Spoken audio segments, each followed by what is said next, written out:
গল্পের শুরুতে আমরা দেখি জাপানের রানী হিমিকো তার কালো জাদু দিয়ে পুরো রাজ্যটাকে ধ্বংস করে দেওয়ার চেষ্টা করছিল। দেশকে বাঁচাতে রাজ্যের লোকেরা একজোট হয়ে রানীর বিরুদ্ধে বিদ্রোহ শুরু করে দেয়। শেষে তারা রানীকে বন্দি করে দূরে একটা দ্বীপে ছেড়ে আসে, একেবারে এমন একটা জায়গা যেখানে আশেপাশে কেউ ছিল না, ছিল শুধু নিঃশব্দতা আর রহস্য। অনেক বছর পর লর্ড রিচার্ড নামের একটা লোক একটা মানচিত্র খুঁজে পায়। এই মানচিত্রে লুকিয়ে ছিল সেই দ্বীপের হদিশ যেখানে রানীকে ফেলে আসা হয়েছিল। রিচার্ড তখন তার মেয়েকে লন্ডনে রেখে একাই বেরিয়ে পড়ে হিমিকোকে খুঁজতে। এই ঘটনাটা 7 বছর পার হয়ে গেছে। তার মেয়ে লারা এখন অনেক বড় হয়ে গেছে, সে এখন একটা MMA ফাইটার। লারার জীবনটা বেশ কষ্টের মধ্যে দিয়ে যাচ্ছিল। বাবার হারিয়ে যাওয়ার পর সে ছোটখাটো কাজ করে দিন কাটাতো। একদিন তার বাবার ব্যবসায়ী পার্টনার অ্যানা এসে লারার সাথে দেখা করে। অ্যানা বলে, তোমার এসব কষ্ট করে দিন কাটানোর দরকার নেই, তোমার বাবা তোমার জন্য অনেক কিছু রেখে গেছে, তুমি শুধু তোমার বাবাকে মৃত ঘোষণা করে দাও। কিন্তু লারা এখনো মানছিল না যে তার বাবা মারা গেছে, তাই সে পেপারটা সাইন করতে রাজি হয় না। সেই সন্ধ্যায় লারা তার বাবার কথা ভাবছিল। বাবা যাওয়ার আগে তাকে একটা নেকলেস দিয়ে গিয়েছিল যেটা তার মায়ের ছিল। পরদিন লারা যায় ক্রাফট হোল্ডিং বিল্ডিং এ, সেখানে তাকে বলা হয় সাইন করতে, যাতে তার বাবাকে সরকারিভাবে মৃত ঘোষণা করা হয়। ঠিক সই করার আগে লয়ার তাকে একটা পাজল দেয় যার নাম কালাগুড়ি। এই পাজলটা ছিল রিচার্ডের কাছে খুব স্পেশাল কিছু। লারা সেটা হাতে নেয় আর সলভ করার সাথে সাথেই বেরিয়ে আসে একটা লুকোনো চিঠি আর একটা চাবি। চিঠিতে লেখা ছিল আমার শেষ অবস্থানের প্রথম শব্দ। লারা তখনই বুঝে যায় এটা তার বাবার কবরের সাথে জড়িত কিছু। সে দৌড়ে যায় রিচার্ডের কবরের পাশে আর বাবার নামের আনলিমিটেড চাপ দিতেই বেরিয়ে আসে একটা গোপন লকিং সিস্টেম। চাবি ঢুকিয়ে ঘোরাতেই কবরের এক পাশে একটা দরজা খুলে যায়। সেখানেই ছিল রিচার্ডের সিক্রেট অফিস। সেখানে লারা চোখ পড়ে একটা পুরনো ভিডিও ক্যামেরায়। সেই ক্যামেরাটাই তার বাবার একটা মেসেজ ছিল। সেই মেসেজে জানা যায় তার বাবা লারার মায়ের মৃত্যুর পরে সে একটা উপায় খুঁজেছিল যাতে আবার তার সঙ্গে দ্বিতীয় জগতে দেখা করা যায়। এই কারণে সে প্রজেক্ট হিমিকো নিয়ে কাজ করছিল। সে চেয়েছিল লারা যেন প্রজেক্ট হিমিকোর সব রিসার্চ কাগজপত্র পুড়িয়ে দেয়, কারণ এই গবেষণা যদি ভুল লোকের হাতে পড়ে তাহলে একটা সর্বনাশ হয়ে যাবে। আর ওখানেই লারা একটা বাক্স পায় যার উপরে হিমিকো লেখা আছে, কিন্তু পুড়িয়ে ফেলার বদলে লারা সঙ্গে সঙ্গে পড়া আর বোঝার চেষ্টা করে। সেখান থেকে সে জানতে পারে হিমিকোর ব্যাপারে, আর এটাও জানতে পারে তাকে নিয়ে যাওয়া হয়েছিল ইয়ামাটা নামের একটা দ্বীপে। লারা বুঝতে পারলো যে তার বাবা হয়তো ওখানেই আছে, এমনকি যে ক্যাপ্টেন তার বাবাকে সেখানে নিয়ে যাবে তার সম্পর্কেও লারা জানতে পারে। কিন্তু যেহেতু লারা এখনো ডেথ পেপারে সাইন করেনি, তাই সে বাবার কোনো সম্পত্তি এখনো পায়নি। এই কারণে লারা তার মায়ের নেকলেসটা বিক্রি করে দেয় আর সেই টাকা দিয়ে পৌঁছায় সোজা হংকং এ। লারা মার্কেটের রাস্তা দিয়ে হাঁটছিল, তখন তার চোখে পড়ে সেই জাহাজটা দ্য অ্যান্ড্রিউস,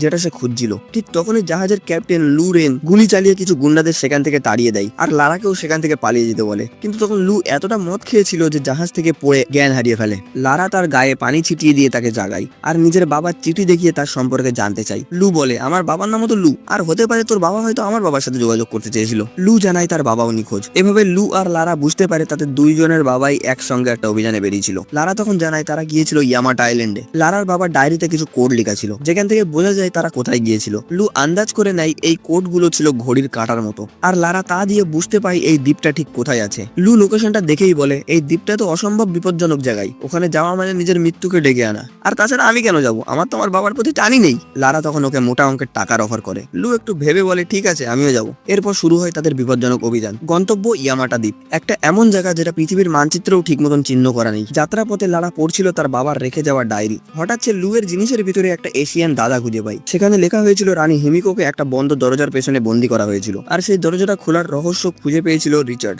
লারা জানতে পারে রিচার্ডের এই মিশনের উপরে নজর রাখছিল একটা ভয়ঙ্কর সংগঠন, অর্ডার অফ ট্রিনিটি। এই গোপন সংগঠন চাই হিমিকোর ভেতরের অদ্ভুত শক্তি ব্যবহার করে পুরো দুনিয়ার উপর রাজত্ব করতে। রিচার্ড বুঝতে পেরেছিল যদি এই লোকগুলো একবার হিমিকোর শক্তি পেয়ে যায় তাহলে সারা দুনিয়া ধ্বংস করে দেবে। হঠাৎ করে রাতের ঝড়ে ঘুম ভেঙে যায় লারা। সে দেখে বাইরে বৃষ্টি, ঝড়, চারিদিক কাঁপছে। তারা বুঝতে পারে তারা এখন ইয়ামাটা দ্বীপের একদম কাছাকাছি পৌঁছে গেছে, কিন্তু বড় বড় ঢেউয়ে জাহাজকে ডুবাতে শুরু করে। লু চিৎকার করে বলে, লারা জাহাজকে ছেড়ে দিতে হবে এক্ষুনি। কিন্তু লারা চায় বাবার ডায়েরিটা সে সঙ্গে করে নি। আর তখনই ঘটে একটা দুর্ঘটনা। জাহাজটা ঝড়ে আক্রান্ত হয়ে অর্ধেকটা ডুবে যায় জলের ভিতরে। লারা শেষ মুহূর্তে লাফ দেয় সমুদ্রে।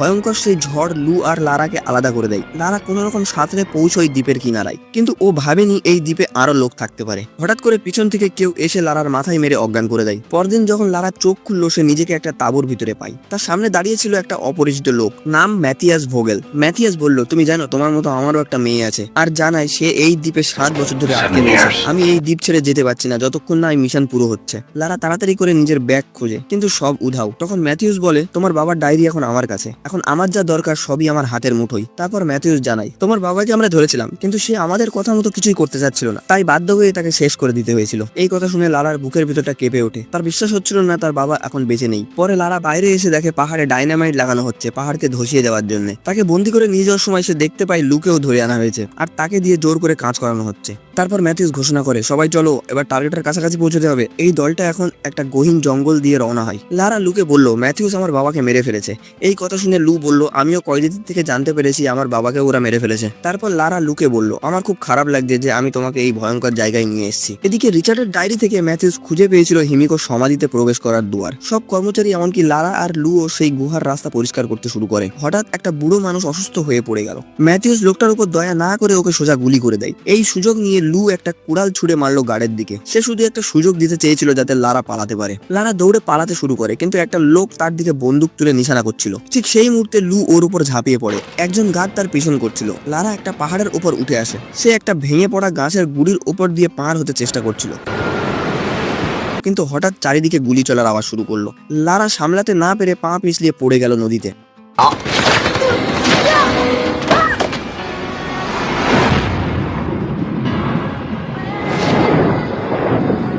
নদীর তীব্র স্রোতের সঙ্গে ভেসে যেতে যেতে সে পৌঁছয় একটা বিশাল ঝর্ণার কাছে। সে ঝর্ণায় পড়ে যাওয়ার আগেই একটা পুরনো প্লেনের অংশ ধরে ফেলে।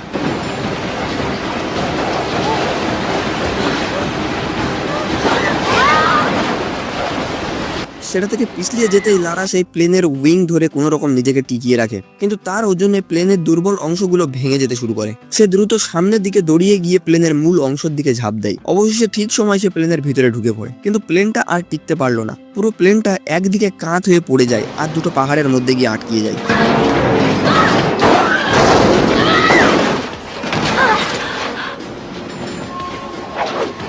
সৌভাগ্যজনক প্লেনের মধ্যে পড়ে থাকা একটা প্যারাশুট পাই লারা, আর ঠিক সেই মুহূর্তে লারা নিচে পড়ে যায়। আকাশ থেকে পড়তে পড়তে এই প্যারাশুটটা খুলে ফেলে। সে কোনো রকম ভাবে বেঁচে গিয়ে জঙ্গলের ভিতর ঢুকে পড়ে।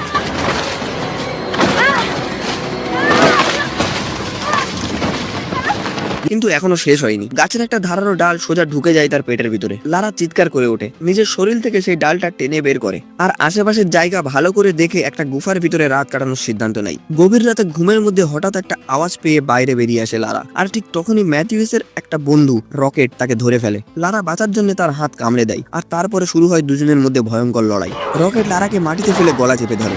লারা তখন আশেপাশে থাকা পাথর তুলে তার মাথায় মেরে নিজেকে ছাড়ায়। শেষমেশ সে রকেটকে লক করে ফেলে আর তার মুখ চেপে ধরে কাদার ভিতর, যাতে সে নিঃশ্বাস নিতে না পারে। কয়েক সেকেন্ডের মধ্যেই রকেট মারা যায়। লারা এই প্রথমবার কার জীবন নিয়ে নিয়েছে। এই মানসিক ধাক্কা সামলানোর আগেই লারা অন্ধকারে একজন মানুষের ছায়া দেখতে পায়। লারা কিছু না ভেবেই তার পিছু নেয়, আর এই লোকটা একটা পাহাড়ের উপর উঠে যায়। আর যখন তার কাছে পৌঁছয় তখন নিজের চোখকে বিশ্বাস করতে পারে না এটা তার বাবা রিচার্ড। কিন্তু রিচার্ড ভাবছিল, না, এটা অসম্ভব, আমার মেয়ে এখানে কিভাবে আসবে। লারা তখন রক্তাক্ত ছিল। রিচার্ড নিজেই ওর মলমপট্টি করে। পরদিন সকালে দেখা যায় সবাই মিলে হিমিকোর কবরে ঢোকার রাস্তা পরিষ্কার করছিল। এবার রিচার্ড জানায়, আমি এখান থেকে বেরোতে পারছি না, তার কারণ হচ্ছে হিমিকোর কবর। ম্যাথিউসকে যে কোনো মূল্যে আটকাতে হবে, হিমিকোর কবর খুলতে দিলে হবে না। রিচার্ড লারাকে প্রশ্ন করে, তুই আমার গবেষণাগুলো সব পুড়িয়ে ফেলেছিস তো?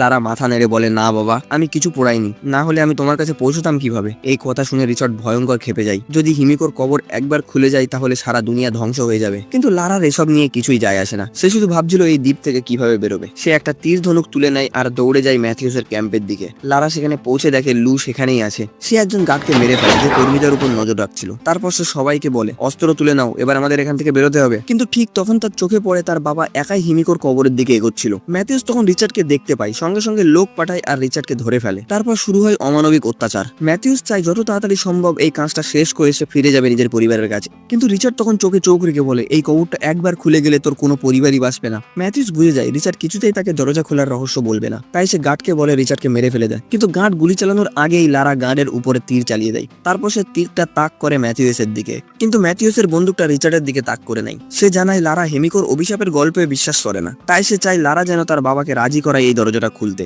লারা সিদ্ধান্ত নেয়, এত বছর পর আমি আমার বাবাকে ফিরে পেয়েছি, আমি আর কোনো মূল্যেই তাকে হারাতে চাই না। সে বলে, আমি জানি কিভাবে দরজা খুলতে হয়। এটা ঠিক তেমনই ছিল যেটা ও এখানে আসার আগে একটা পাজল সলভ করেছিল। লারা দরজার সামনে থাকা চাবিগুলো ঘুরোতে থাকে ঠিক সেই সিকোয়েন্সে, আর কিছুক্ষণের মধ্যেই দরজা ভেঙে পড়ে। এখন রিচার্ড, লারা, ম্যাথিউস আর তার পুরো দল ভিতরে প্রবেশ করে। ভিতরে ঢুকতেই একটা প্রবল বাতাস বইতে শুরু করে। রিচার্ডের ভাব ভাবনা, এটা হিমিকোর নিঃশ্বাস। হঠাৎ লারার পা পড়ে একটা ট্রিগারে, আর সেখান থেকে মাটি ফুঁড়ে বেরিয়ে আসে একটা বিশাল বর্ষা। একটা গার্ড তৎক্ষণিক মারা যায়। এরপর পৌঁছয় তারা একটা গর্তের পাশে, যেখানে প্রচুর মৃতদেহর হাড় পড়েছিল। দলের সবাই একটা মই ব্যবহার করে অন্য পাশে যাওয়ার চেষ্টা করছিল, কিন্তু একটা গার্ড ভুল করে আবার একটা ট্রিগারে পা দিয়ে ফেলে, আর সঙ্গে সঙ্গে চারিপাশে গোল দরজাগুলো বন্ধ হয়ে যায়, আর সবাই ভিতরে আটকে যায়। আর তার থেকেও ভয়ঙ্কর ব্যাপার হলো পায়ের নিচের স্থানগুলো ভেঙে ভেঙে পড়তে শুরু করে। ঠিক তখন লারা দেখতে পায় একটা গার্ড বাইরে থেকে একটা জায়গা দিয়ে লাইট মারছে। সে বুঝতে পারে দরজার পাশে থাকা হুইল দিয়ে কোনো রকম ভাবে দরজাটা খুলতে হবে। তখন হঠাৎ লারা বুঝতে পারে এটাও একটা পাজলের মতো। এখানে হলুদ আর লাল হুইল মিলে সবুজ হুইল বানাতে হবে। আর ঠিক যেই মুহূর্তে সেই সবুজ আলো জ্বলে উঠলো, দরজাটা খুলে তারা এখন ঢুকে পড়ে এক জায়গায় যেখানে দেখা যায় বহু পুরনো ভাঙাচোরা কবর। এগুলো ছিল দাসীদের কবর, যারা মৃত্যুর পরেও রানী হিমিকোর সেবা ছাড়িনি। রিচার্ডের ডায়েরিতে যেটা লেখা ছিল ঠিক তাই চোখের সামনে ঘটছে। এই দেখে লারার মন ভেঙে যায়। তাহলে কি অভিশাপ সত্যিই আছে? এবার তারা রানী হিমিকোর কবরে অবশ্য খুঁজে পায়। রিচার্ড আবার একবার ম্যাথিউসকে বোঝানোর চেষ্টা করে এই কবর খোলা মানেই সর্বনাশ, কিন্তু ম্যাথিউস এসব কথায় কান না দিয়ে গার্ডকে বলে হিমিকোর কবরটা খুলে ফেলতে। আর ভেতর থেকে বেরিয়ে আসে হিমিকোর মৃতদেহ। হঠাৎ করে হিমিকোর চোখ খুলে গেল, তার শরীর সাথে সাথে পচতে শুরু করলো।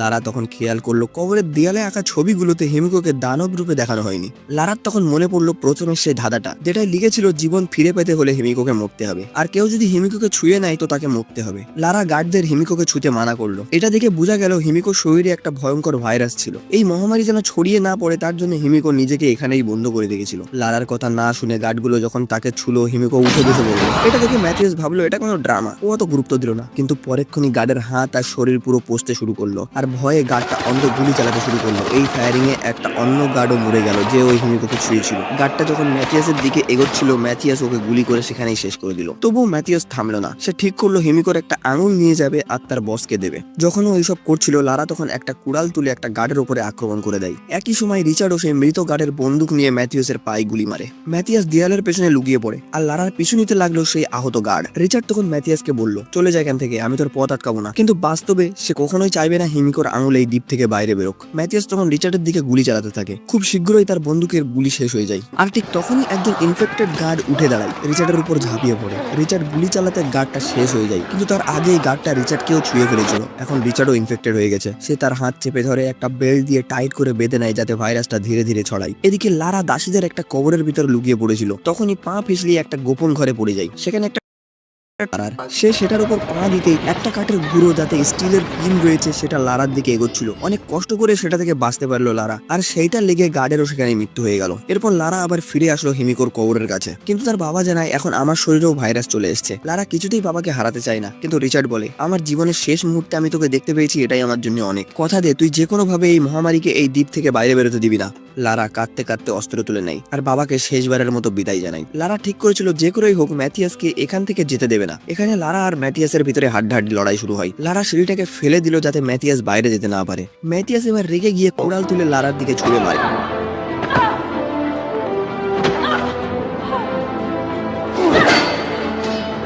সে লারাকে মাটিতে ফেলে তার গলা চেপে ধরে। তখনই রিচার্ড হিমিকোর কবরের ভিতরে একটা বিস্ফোরণ করে দেয়।